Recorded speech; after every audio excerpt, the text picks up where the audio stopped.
Hello, everybody, and welcome to ABL Down on the Farm, episode 52, where we talk all things fantasy dynasty prospecting, but especially prospecting in the ABL, a 30-team dynasty league with 20 spots per team for minor leaguers for a glorious 600 prospects. And today we have a jam-packed show. I'm going to cover a lot of ground on some different areas. On the agenda for today are some promotions of note, some prospects that you should be keeping an eye on, who recently were promoted by their organizations. We're going to talk a little bit about trade targets of the top contenders in the ABL and who I would personally be going after if I was targeting a player on the top three teams. So hopefully that's food for thought for the league and we can debate about it. I also wanted to talk a little bit about two minor leaguers that caught my attention. One is Malcolm Moore, the Texas Rangers catcher, who's kind of had a rebirth of his career this season. And the other is Endy Azakar, the outfielder for the Boston Red Sox. Talk a little about his glove first scouting profile that may lead to a lot of value in fantasy in a few years when he finally reaches the majors. But without further ado, I'll start the show's agenda with the promotions of note. And so I really wanted to cover four different guys, each for slightly different reasons. They're just depicted here on the slide. The first one is Francisco Espinoza. And this is a kid who's not on any prospect lists. You will not find him on the Baseball America top 30 for the Dodgers. He's a very interesting prospect to me. He's a former DSLer. Came over, he did a very brief appearance in the DSL, only 77 plate appearances a couple years ago. They brought him over instead of repeating him at the DSL, which I thought might happen to him. They brought him over to the CPX last year, and he did very well. He had more walks than strikeouts, hit for a very good slash line across the board, high average, good on base percentage, decent slugging percentage. His power hasn't yet showed up in games, but you see a lot of nice metrics on him when you do read about him occasionally in Baseball America. He also has a really good frame. He's 6'2", about 201. He's only 19 years old, so there's room for growth. And this year, they brought him to the CPX again for a very brief stint. They repeated him there, but only for like about 33 plate appearances, where he had the slash line I have depicted on the slide. Very impressive slash line for a 19-year-old. They just promoted him to A-ball. And so what's interesting to me is that's a huge vote of confidence the Dodgers are showing in this kid who has very limited experience in the minor leagues. They've put him up against stiffer competition at A-ball. Very interested to see how he's going to do there. His strikeout rate this year at the CPX was slightly elevated relative to last year, but over only 33 plate appearances. So I'm not so concerned about that. It's going to be interesting to see how he performs at A-ball against this stiffer competition and whether he can hold his own and hit over 300 as he's been doing with an impressive on-base percentage. And will the power finally start kicking in as he gets a little bit older, physically matures a little bit? Again, really good frame for a hitter, 6'1", over 200 pounds already. You have to assume he's going to bulk up a little bit now that he's at stateside in the Dodgers, like regular training facilities at A-ball. He'll hit the weight room, put some muscle on. So this is a kid who could end up being on prospect lists. He's kind of under the radar right now. He's a free agent in the ABL. He's somebody who's on my watch list. And if I had the room for him, I would have already added him. But if you're an owner out there who has some room in the minor leagues or you're dissatisfied with one of your guys, this is a kid who's certainly worth adding and to see how he does in A-ball, because I think this is the opportunity to buy him low. If he does excel at A-ball, and right now he has hardly any at bats, so you're not really paying attention to it yet. If he does excel at A-ball, his name is going to shoot up and he's going to be much harder to acquire. So now is the time to strike. I already own him in 3 of my other leagues that I'm in that are deep. And he's on my watch list and a couple others. So certainly a guy to add. And if I wanted to pull the trigger on him in ABL, I would. I just don't have the space for him right now. Again, great guy to add at the back end of your minors as a speculative lotto ticket. Really like the framework. Really like the performance so far, especially the plate discipline that he has exhibited thus far in his albeit brief minor league career. The next kid on the list is Luis Arena, who is a little bit better known than Francisco Espinoza. But this is another kid who has exhibited extraordinary contact rates throughout his minor league career. And he's known for that. That's his calling card, having a great hit tool. So he has sub 8% strikeout rates. He does walk quite a bit already. You can see the slash line he put up at 18 years old at the complex. He too has just been elevated to A ball. So he's been very, very impressive. We'll see how he does at this level, whether he can hold his own. So far, so good for Arena. But this is even more impressive in terms of age versus level than Espinoza. Arena's 18 at A ball, just what you want to see in a young prospect. From a fantasy perspective, it's going to be hard for him to generate a ton of value because he doesn't hit a lot of home runs, or at least he's not expected to. But again, high contact rate, particularly in on base percentage leagues, will have a lot of value. Leagues that give you demerits for strikeouts for hitters, he's a guy who will have more value than usual.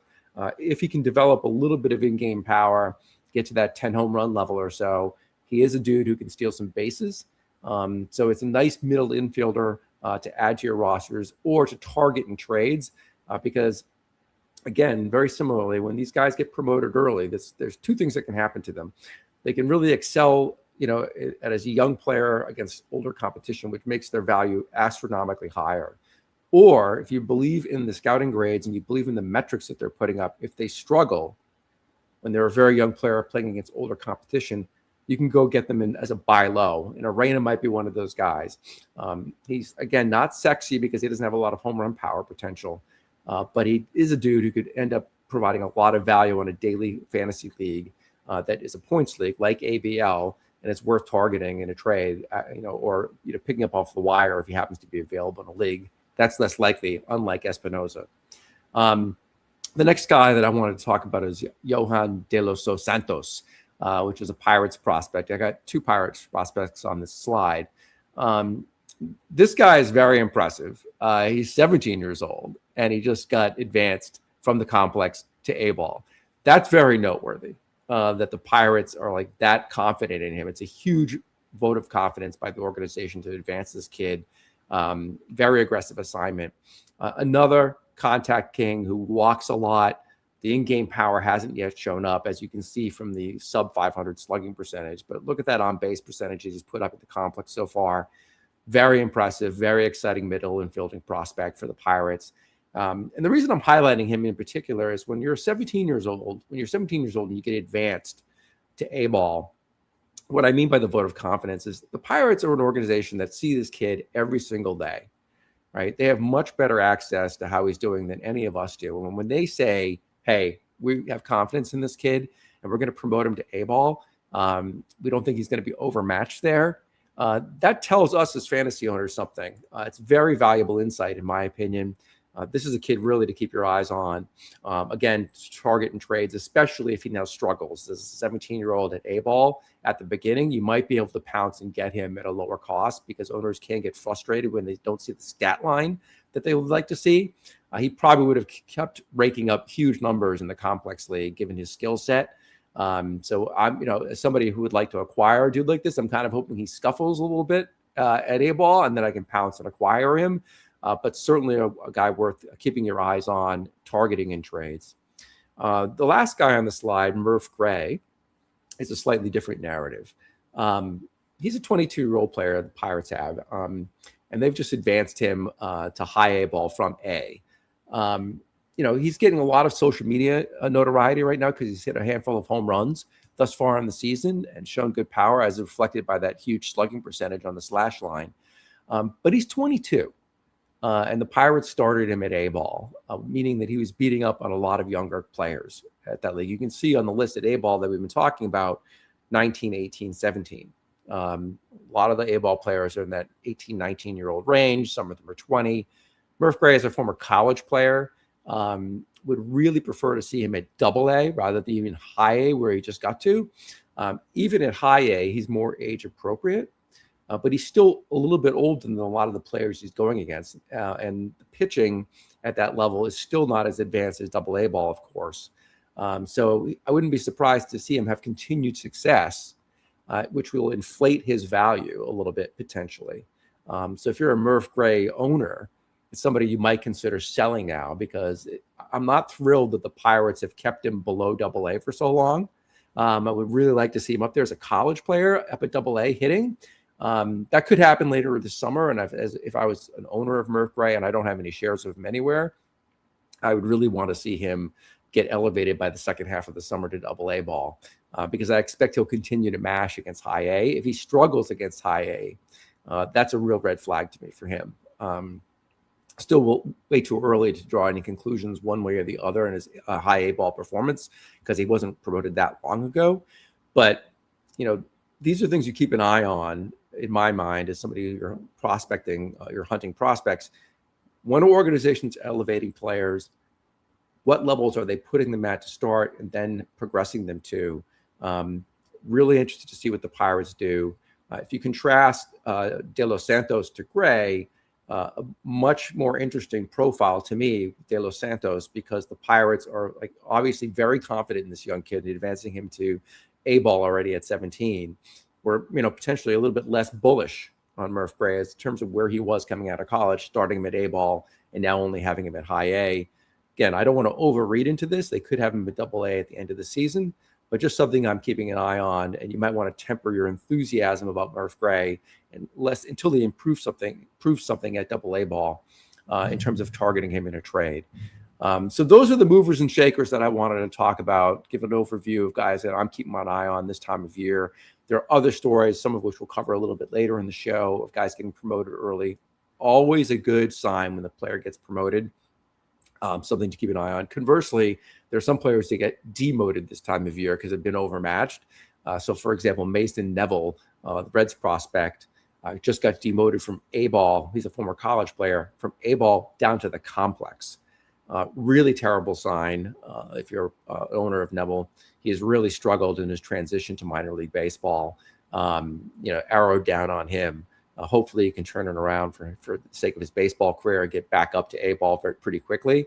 But those are things that I keep an eye on in terms of the promotions and demotions of players this time of year, in assessing how a prospect is actually doing, because the stats themselves are all a very small sample size this time of year. And these votes of confidence or a lack of confidence in organizations really do tell me something about how a prospect is doing. So the next topic I wanted to talk about, and hopefully this is a fun discussion, are who to target on the top three teams going into play today in the ABL. So these are all potential buyers. The Toronto Blue Jays, owned by Gary, the Houston Astros, owned by Evan, and I have two of his players on the list, and the Detroit Tigers, owned by John, all of whom have been on the show one time or another, all having really fun and exciting seasons in the ABL. So I've tried to pick guys on their teams, some of whom represented by low opportunity, some of whom have really shown a lot so far in the season, and I really like their profiles. So let's talk about them in turn. Gary with Toronto has a very thin minor league roster right now. He's already made a lot of trades. So in my estimation, there's a lot of slim pickings for him. But he does have Tekoa Roby, St. Louis Cardinals prospect, on his roster. And Roby's a guy who's kind of fallen out of favor in fantasy circles because he's recovering from Tommy John surgery. He's never been an upper echelon prospect. He profiles as potentially a 3-4, maybe a 5. In a league like ABL, that has value still. He's a control master. He's plus control. He's 24 years old. He was at AAA last year, so he's very close to the majors. This is an interesting buy low opportunity with Roby. He profiles as a guy who's going to come back to AAA next year, assuming we have a baseball season in 2027, and will, probably hit the ground softly as he recovers from Tommy John, but is a guy who could be promoted to the majors in the second half of 2027 and add value immediately to your roster as a $1 player that you can then see how he does and leverage either through arbitration or through a contract extension into a very valuable starting pitcher well below market costs. And even if he's a guy that generates between 12 and 15 points or 10 and 13 points a game, that has value on your roster in ABL. So he's probably a guy that you can get from Gary at a reduced cost right now. He's an interesting buy low, gambit for me, something I am keeping an eye on as I have discussions with Gary, who has very little salary cap room right now, as I recall. But certainly in my estimation, somebody you should be thinking about on an otherwise very depleted roster for Gary and his minor league system. So let's talk about Evan, the number 2 place team going into play this weekend. We've talked about these two players that I have on the slide already a couple times on the show. including with Evan, and even last week with Tate Selfacine. I talked about him. Luis Hernandez, I've spoken a lot about him. He skipped the DSL. He's 17 years old. He's already an A-ball, and he's excelling. He hasn't hit for a lot of power so far, but he's clearly not overmatched thus far. He was only striking out 16.5% at the plate, holding his own. Excuse me, I said A-ball. He's at the complex. It's going to cost you some money to acquire him because he was a high round draft pick for Evan, drafted him in the top 5 overall. Highly regarded DSL prospect. But if you're going to target a guy with a huge upside, in my estimation, if you want to pay up to get a guy, that's the guy on Evan's roster to target. I would not be surprised if he gets into, A-ball later this year. Certainly, there's a chance he'll be in high A or even double A next year. And then in the majors, not too far after that, assuming he continues to progress and perform well. That's the thing I've highlighted on the show in other episodes. His frame is a little bit smaller. He's under 6 feet. There are going to be some questions about how his power plays as he progresses. But thus far, he's done very well. And certainly a guy to keep an eye on and target. But that's kind of like easy pickings on Evan's roster because he's one of his top prospects. So I wanted to put another guy on here. And we'll talk about Tate, who I've, again, talked about before. 19 years old, just got promoted from A-ball to high A-ball. He's been doing very well. His performance at A-ball, you can see the plate discipline, does walk a fair amount, 15.3%, striking out right around that 22% rate. Not great, but not terrible. And the reason I put that on the screen is the scouting grades on Tate had his hit tool at 40 in Baseball America before the start of the season. So there were real concerns about whether or not he was going to make enough contact and enough quality contact to reach into his power and reach into his speed by getting on base. These walk rates are exciting to me.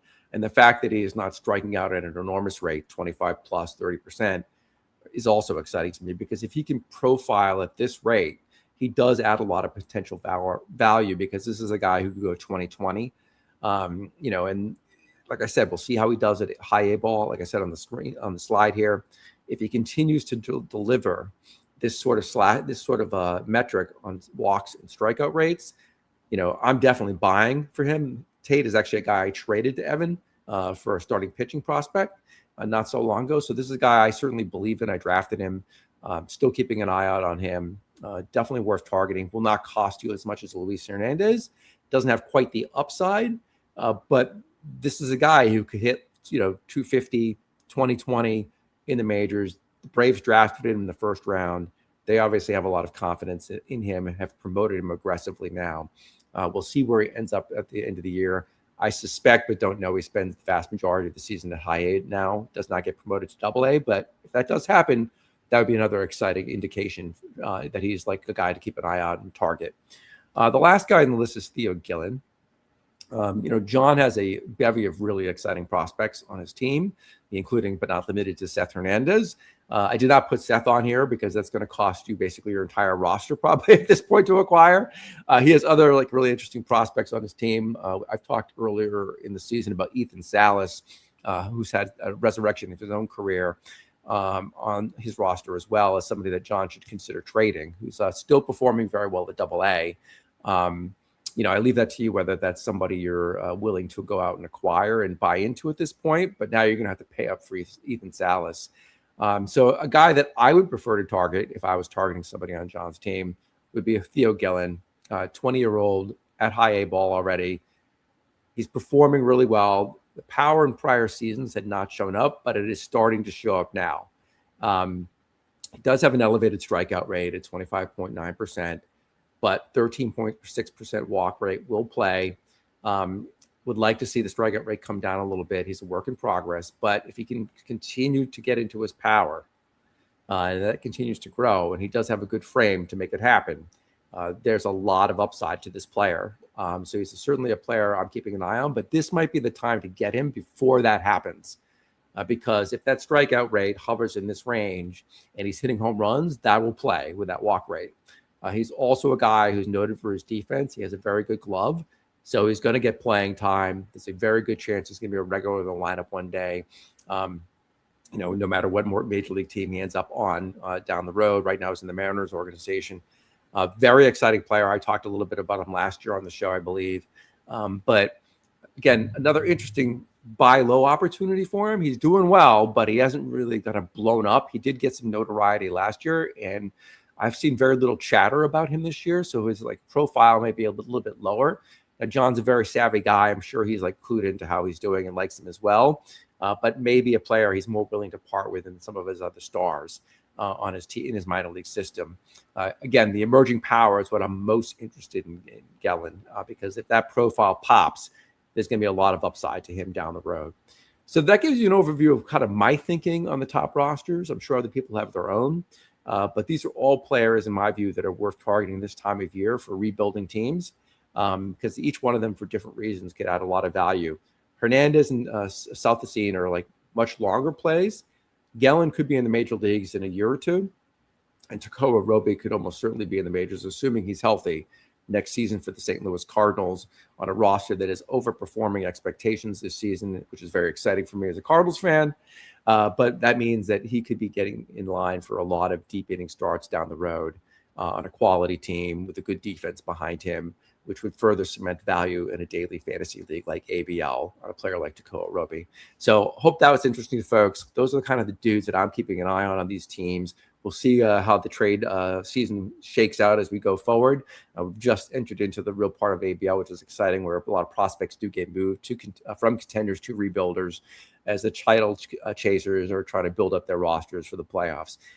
So let's move on to the next subject in today's episode, which is Malcolm Moore. And I wanted to highlight Malcolm Moore, who's kicked around the ABL a few times. If I remember correctly, he's a guy that Jeff for the St. Louis Cardinals drafted. Then he traded him to me. I ended up moving on from Malcolm because of the year he had last year, which I'll talk about more in a little bit, trading him in the offseason to make room for my draft this year, for my minors draft. He got bounced around a couple more times, and now I believe he's on the San Francisco Giants with Rourke. And, the musical chair game kind of favored Rourke on this. Moore's a college player. He was regarded in last year's draft as really the top catching prospect. And he really struggled. He hit under 200, had a terrible season. The one silver lining was that he did walk quite a bit and did not strike out a lot. He had a sub 20% strikeout rate, but was otherwise abysmal. But the performance was really due to injury. He really suffered from several injuries in a row that kept him out almost the entire season.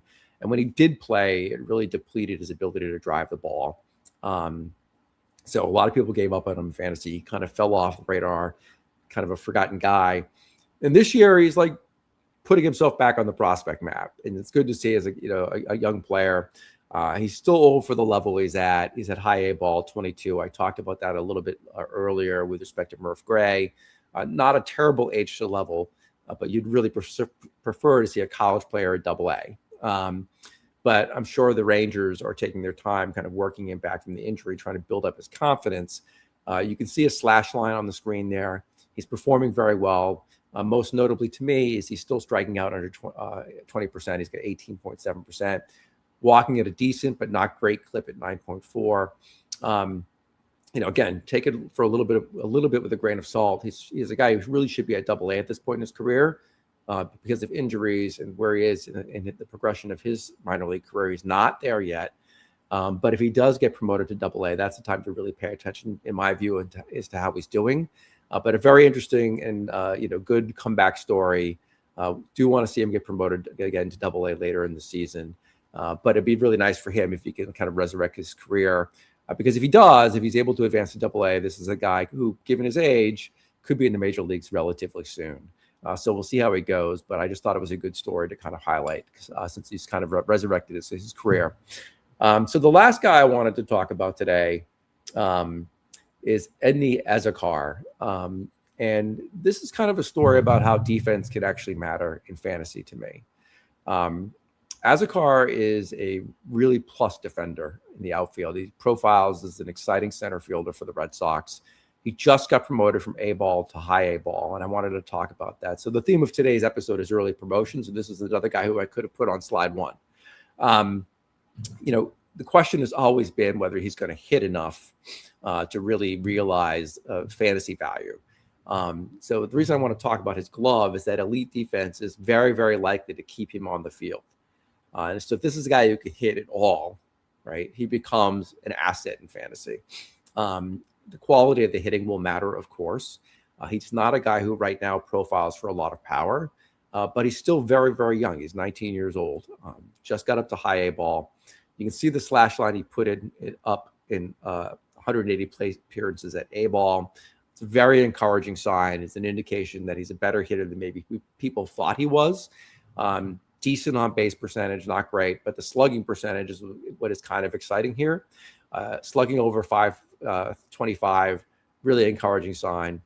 His strikeout range is holding in that 21-22% rate, which is fine. That'll play. If he can improve it a little bit, that'd be even more exciting. He's chipped in some home runs. He can steal some bases. So this is a kid who's like 6'2", 168. He's very wiry. Has some room to pack on some muscle, which may help him realize some more power down the line. Again, really interesting profile, particularly as he matures and physically fills out. I saw a recent comp in Baseball HQ to Cameron Maben to him, which is kind of interesting. Similar profile of a good defensive guy who was athletic, put up some power speed numbers. Azarkar has the potential to be even better than that, particularly if he can, hit a little bit more consistently and get on base a little bit more. Would love to see that walk rate inch up a little bit over to the 10% mark. We'll see how the Red Sox develop him and work on his hitting approach at the plate. But to me, this is a classic example of how a glove first player who hits just enough to be an everyday player in the lineup can add a lot of value to your team in a daily league, because he's going to be an accumulator. So this is why I call him a glove first accumulator. These sorts of players kind of fall under the radar screen a lot in fantasy because they're not sexy home run hitters. They don't generate huge upside on offense. But given his speed, his athleticism, this is a kid who might hit in the bottom half of the Red Sox order. Maybe one day we'll hit the number 2 spot, but probably a 7 or 8 hitter, maybe 9. But should get on base enough to have runs. Probably won't be a great RBI producer, but could chip in 15 or 10, 20. Depending on the season. We'll see how he physically matures. That power grade could grow up into that 15, maybe even 18, 20 range. But a very exciting player, still very young, long road ahead of him. But I was very excited to see him get promoted from A ball to high A ball. I'll be keeping an eye on him. I do have some shares of Edney in a couple different leagues, although not in the ABL. But also another guy, for all the reasons I just mentioned, that is worth considering as a trade target in your leagues. He could add a lot of value. Again, I don't think he's hit a lot of prospect hype just yet, but he's another kid who, if he excels at high A ball, he'll start to get some more notoriety. You'll start to see him rise up prospect lists. It'll be harder and harder to acquire him. So certainly a guy to keep your eye on closely this year, and actually to target probably starting right now. So those are the guys I wanted to cover today. Hopefully, that was educational or interesting to you. On the next episode I have, when we start gearing up for my fantasy baseball all-star team for minor leaguers, which I instituted last year. So I'm starting to think about that, what players deserve to be on the all-star team. I'll be using the ABL rosters to make that decision. But I'm also going to have a special guest appearance during the all-star break, hopefully with Cal and the former podcasters from the NBL Big Show who have stepped away, Tyler and Cal. And so we'll have them on the show, hopefully do a segment that'll be fun about the league as a whole. But on that show, I'll be doing the ABL All-Star team. Might slip in one other podcast before then. We'll see. Hopefully I have a guest on for that one. But anyway, I wanted to thank everybody for watching the show. Quick one today. And I hope you're enjoying baseball this Sunday. Take it easy.